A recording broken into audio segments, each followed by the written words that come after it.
हाँ पुत next topic साडा की आ स्लाइड वायर ब्रिज। ठीक है, स्लाइड वायर ब्रिज की आ पुत कुछ नहीं गा, इहदे विच आपां की आ एक की करते हैं, एक वायर यूज़ करते हैं 100 सेंटीमीटर की।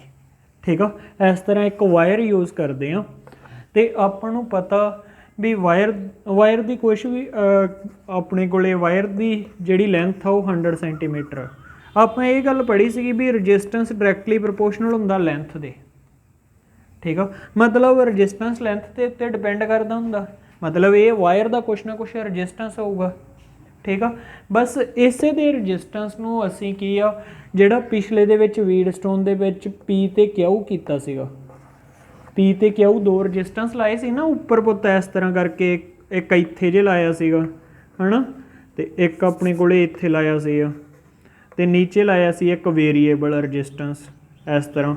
ठीक है, तो एक अपने कोले अननोन रजिस्टेंस लाया सी, ਇਹਦੇ ਵਿੱਚ ਬਹੁਤ ਅਨਨੋਨ ਰਜਿਸਟੈਂਸ ਉਵੇਂ ਲਾਇਆ ਆ ਮੇਰਾ ਆਰ ਕੀ ਆ ਵੇਰੀਏਬਲ ਰਜਿਸਟੈਂਸ ਤੇ ਜਿਹੜਾ ਆ ਪੀ ਕਿਊ ਰਜਿਸਟੈਂਸ ਆ ਉਹਦਾ ਕੰਮ ਇਹ ਵਾਇਰ ਕਰੂਗੀ,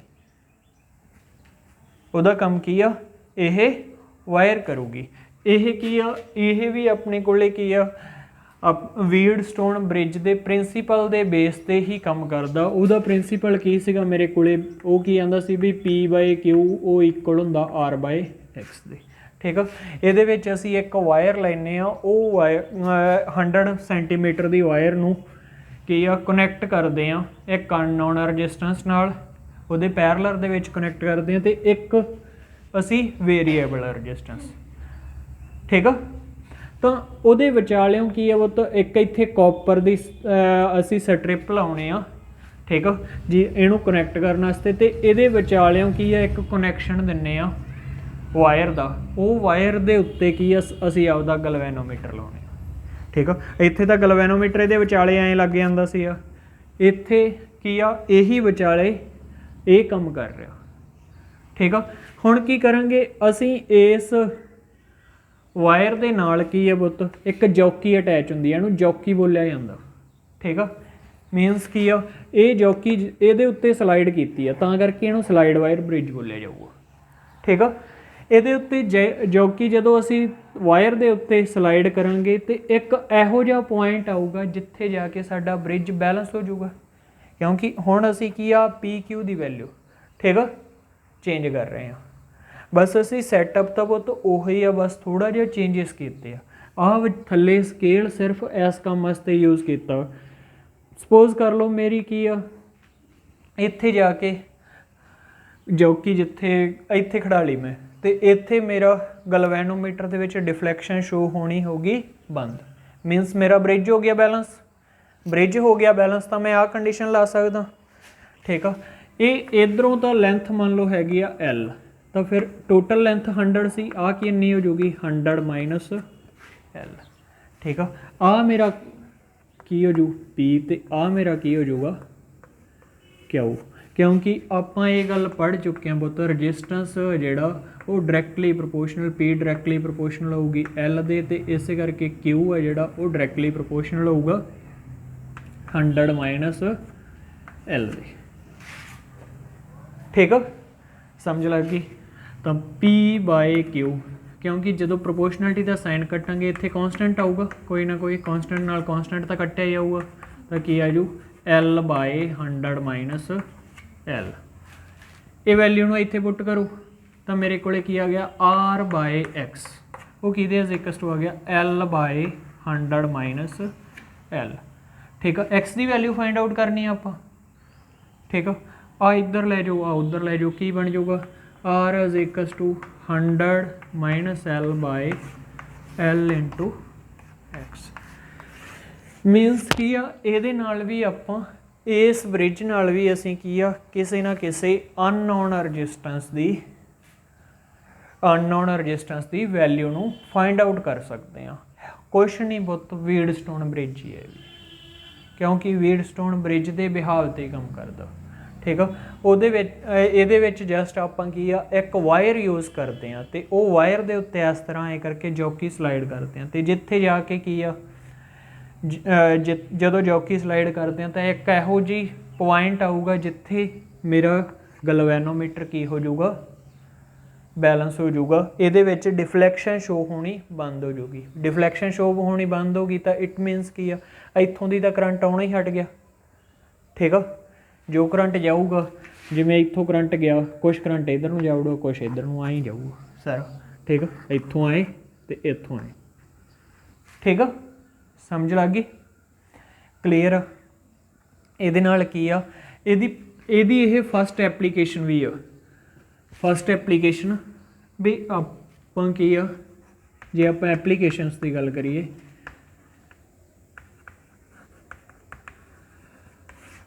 असी फाइंड कर सकते हैं to find unknown resistance. Clear है, असी की अननोन रजिस्टेंस की वैल्यू नू फाइंड आउट कर सकते हैं। क्लीयर, समझ आ गई। ठीक है, हुण पुत सैकेंड एप्लीकेशन की आ। वैसे सैकेंड एप्लीकेशन कुछ खास नहीं गी, इसे तो ही बनी आ, बनता सारा कुछ इत्थों ही आ। ठीक है, सैकेंड एप्लीकेशन की आ, असी की आ दो जिहड़े अननोन रजिस्टेंस आ उन्हां नू कंपेयर कर सकते हैं। ठीक है, कंपेयर टू अननोन रजिस्टेंस।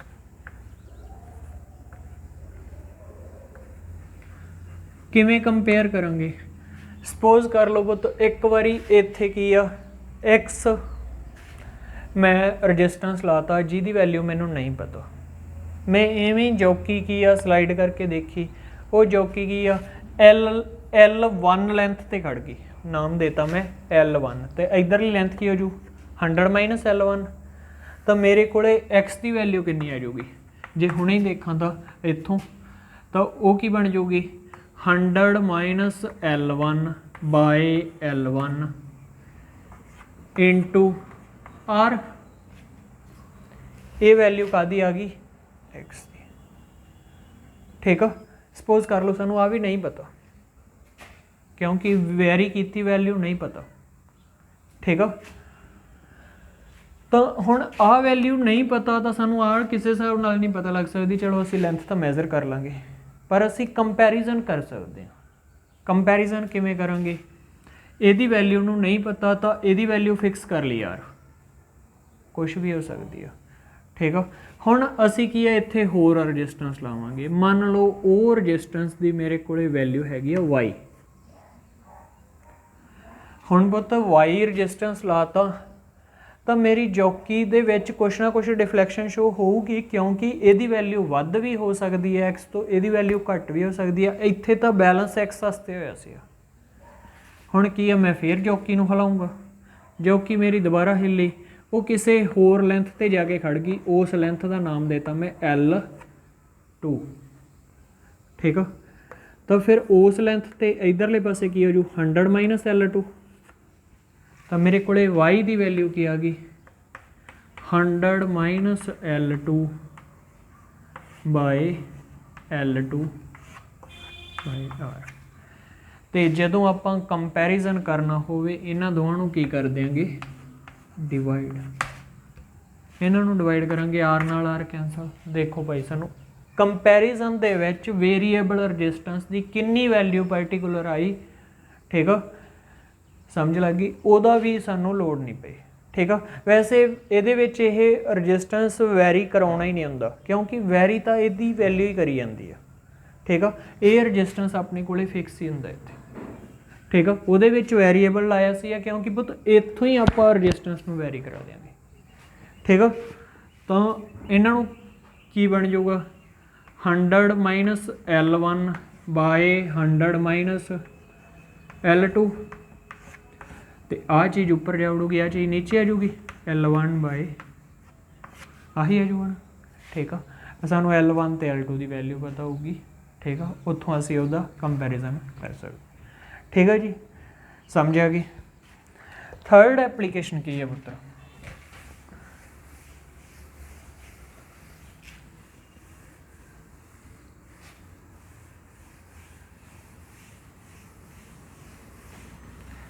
ਅਸੀਂ ਇਹਦੇ ਨਾਲ ਫਾइंड ਕਰ ਸਕਦੇ ਹਾਂ ਅਨਨੋਨ ਟੈਂਪਰੇਚਰ। ਕੀ ਫਾइंड ਕਰ ਸਕਦੇ ਹਾਂ? ਅਨਨੋਨ ਟੂ ਫਾइंड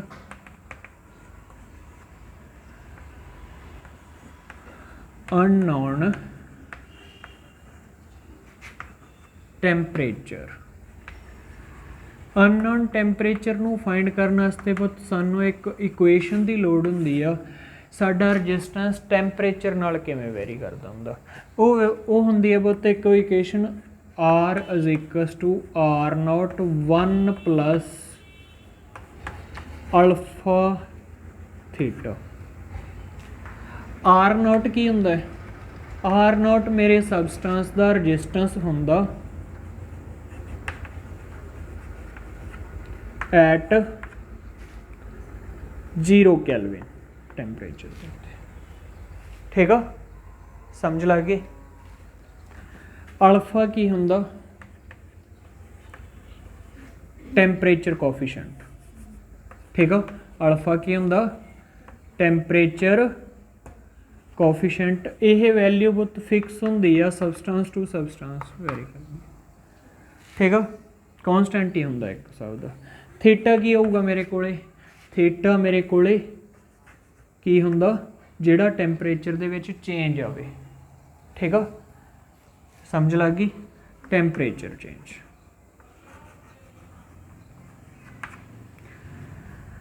ਠੀਕ ਆ,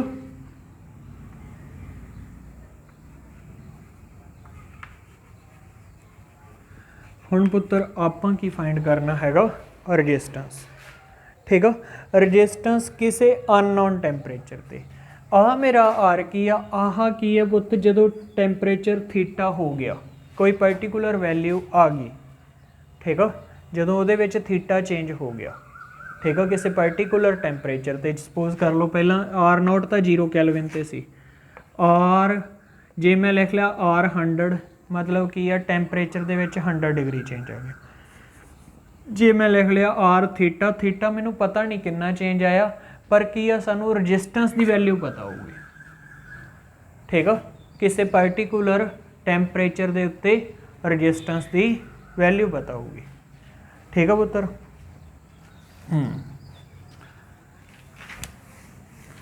तो की करांगे आपां? देखो पुत आपां टैंपरेचर नू फिक्स कर लांगे भी आपां टैंपरेचर चेंज किया 100 डिग्री सैल्सीयस।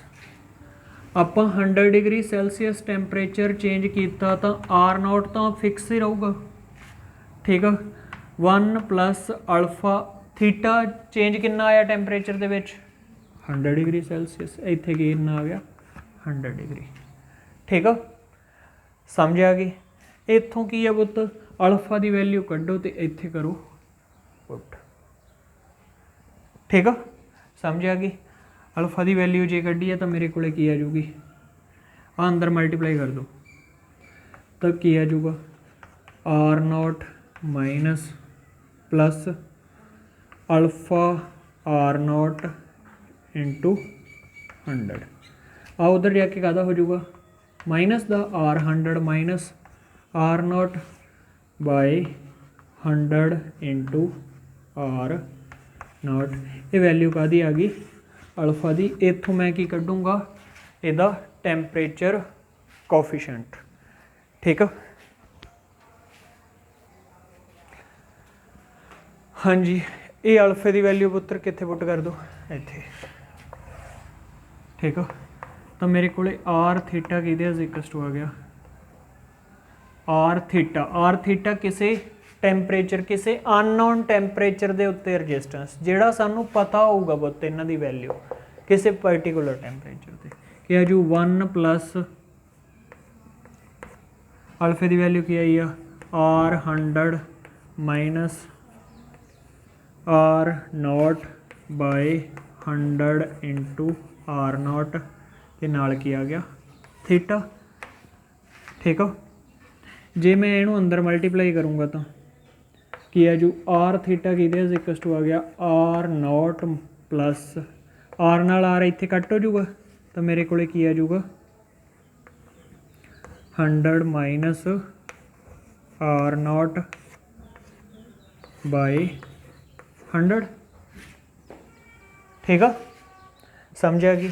आह इधर की करदा प्लस, ठीक है, थीटा, आ इधर प्लस उधर जाके किया जो माइनस, ठीक है, आ इधर की करदा डिवाइड, डिवाइड तो दूजे पासे जाके मल्टीप्लाई बाय, आ नीचे चला जाऊगा, ठीक है, थीटा। हम ध्यान नाल चैक करो पुत, आर नॉट की वैल्यू फिक्स होंगी है 0 कैलविन ते आर थीटा की आ अपने कोले रजिस्टेंस किसी पर्टिकुलर टैंपरेचर ते मान लो हुण मैं ये सैटअप लाया, हुण टैंपरेचर मैनू पता नहीं पर रजिस्टेंस की वैल्यू पता, रजिस्टेंस की वैल्यू पता तो मैं की आ ये फॉर्मूला ला के कढ़ सकदा। किवें, मैनू आर थीटे की रजिस्टेंस की वैल्यू भी पता, आ भी पता, 100 तो 100 ही आ भी पता, तो 100 डिग्री के उत्ते उस रजिस्टेंस की वैल्यू एक पर्टिकुलर होगी, वो स्टैंडर्डाइज होगी, वो भी आपां नूं पता हो। ठीक है, समझ आ गई पुत्रो? ओके जी, ठीक है। इस तरीके नाल असीं अननोन रजिस्टेंस भी फाइंड कर सकते हैं।